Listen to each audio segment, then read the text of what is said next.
Valentine's day పార్టీలో anchor Ahalya Gautam గారు అని అనౌన్స్ చెయ్యగానే అతిథి బాధగా చూస్తుంది.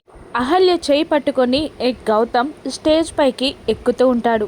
స్టేజ్ పైకి వెళ్తున్న గౌతమ్ అహల్యలని చూసిన బుల్లబ్బాయ్ తన జేబున నుండి ఒక పెన్ డ్రైవ్ని తీసి ఆ పెన్ డ్రైవ్ని చూస్తూ ఇలా అంటుంటాడు, ఇందులో ఇంద్ర అహల్యల ఫోటో ఉంది కదా, ఇప్పుడు ఈ ఫోటోని అందరి ముందు ప్లే చేస్తే అహల్యని అందరూ అవమానిస్తారు, అనుమానిస్తారు.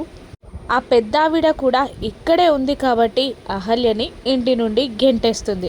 నేను నా బంగారాన్ని తీసుకొని వెళ్ళిపోవచ్చు అని కన్నింగా ప్లాన్ చేసుకొని తన ఫేస్కి కర్చిప్ కట్టుకొని ఫేస్ కవర్ చేసుకొని అక్కడ పాటలు ప్లే చేస్తున్న డీజే బాయ్ దగ్గరికి వెళ్ళి ఆ పెన్ డ్రైవ్ అందించి అతిథి మేడం గారు ఇది ప్లే చేయమన్నారు అని చెప్తాడు. ఇక మ్యూజిక్ స్టార్ట్ అవ్వడంతో అహల్యతో చిన్న చిన్న స్టెప్స్ వేయిస్తూ గౌతమ్ డ్యాన్స్ చేస్తూ ఉంటాడు. అహల్య చుట్టూ అల్లరిగా తిరుగుతూ సంతోషంగా డ్యాన్స్ చేస్తూ ఉంటాడు గౌతమ్ అలా డ్యాన్స్ చేయడం చూసిన అతిథి బాధపడుతూ ఉండగా ఆ భానుమతి అహల్యని చూస్తూ కోపంతో రగిలిపోతూ ఉంటుంది.